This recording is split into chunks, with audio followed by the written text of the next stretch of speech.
Good morning from Krungthep Mahanakhon, the city formerly known as Bangkok, and welcome to Thailand News Update.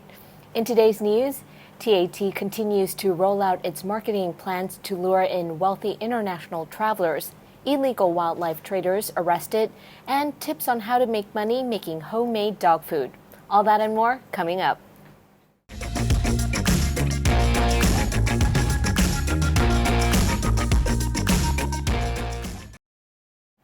The optimistic Tourism Authority of Thailand, or TAT, is continuing to roll out its current marketing plans to target both international and domestic travelers despite a lukewarm start to the year.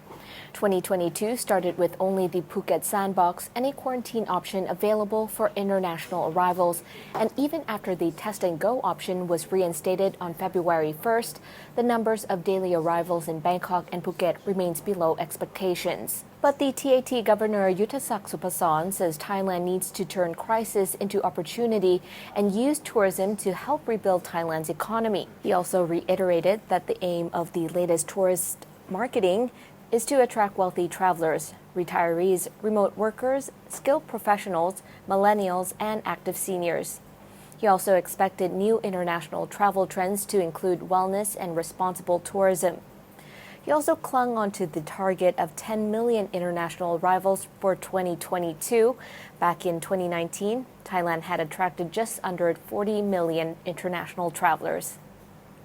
National park officials and police from the Natural Resources and Environmental Crime Division have arrested 3 men and seized tiger and leopard pelts valued at about 2 million baht. They were arrested at a resort in Sangkhlaburi district in the western province of Kanchanaburi. Acting from a tip-off that a group of illegal wildlife traders had brought 1 tiger and 3 clouded leopard hides from Myanmar for sale at a resort, a police officer, posing as a potential buyer, made contact with the traders. Negotiations ended with the police tag being set at 2.2 million baht and a down payment of 20,000 baht being wired to the bank account of one of the sellers. When the two sides showed up to make the exchange, plainclothes police and park officials made the arrest. The 3 suspects were charged with the possession and trading of carcasses of protected wildlife species. The second offense is punishable by imprisonment of not more than 10 years and a maximum fine of 1 million baht on conviction. A total of 980 primary schools, or around 70% of all schools in Thailand's northeastern province of Nakhon Ratchasima, are suspending on-site classes in favor of online learning after clusters of COVID infections were detected in several districts in the province. In the latest development, the Provincial Health Office reported clusters of infections in 4 schools on Monday in the districts of Mueang, Chakarat, Boyai, and Prathongkham. Meanwhile, the Department of Medical Sciences says the highly contagious Omicron subvariant BA.2 now accounts for 18.5% of all COVID cases in Thailand. The DMS examined 567 Omicron samples during the period of February 5th till 11th, and 18.5% of them have been confirmed as BA.2, while the remainder are BA.1, the original Omicron variant. But a spokesperson points out that the subvariant doesn't appear to pose a higher risk in terms of severe illness or its ability to bypass current vaccines. But he did acknowledge that the subvariant shows signs of spreading even faster than the Omicron variant that was first officially identified in South Africa last November.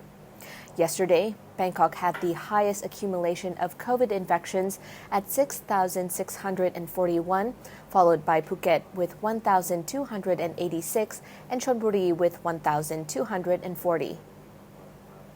Bangkok police say they have increased securities in the areas surrounding the Ukrainian and Russian embassies as tensions between the two countries continues.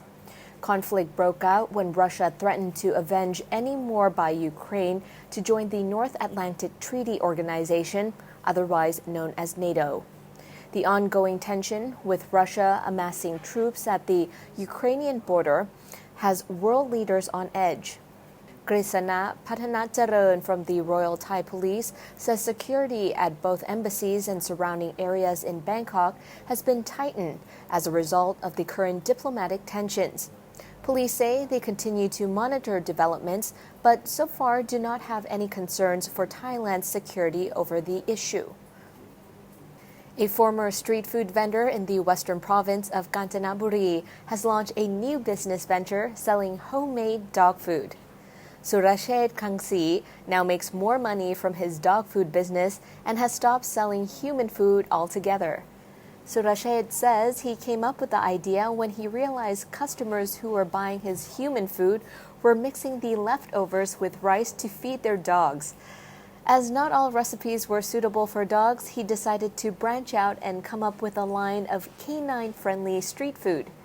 Now the new business has really taken off, with Surashet now making more money from his homemade dog food than he did selling curry and rice for his former two-legged customers.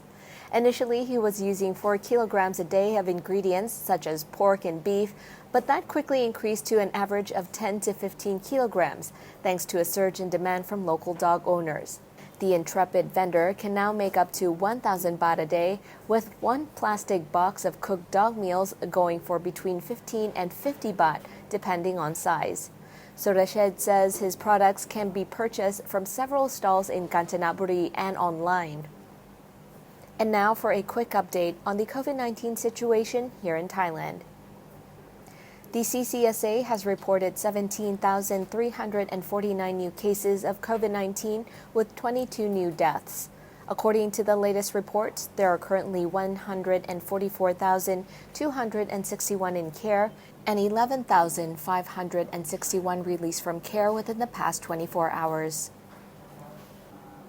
And that wraps up the morning news for today. Don't forget to subscribe to the channel to keep up with all the latest news around Thailand and the region. Also, click on the boxes here to watch Good Morning Thailand with Tim and Jay, and also Thailand News Today this evening with Jet Gunther. I'm Natty from the Thaiger. Sawadee ka.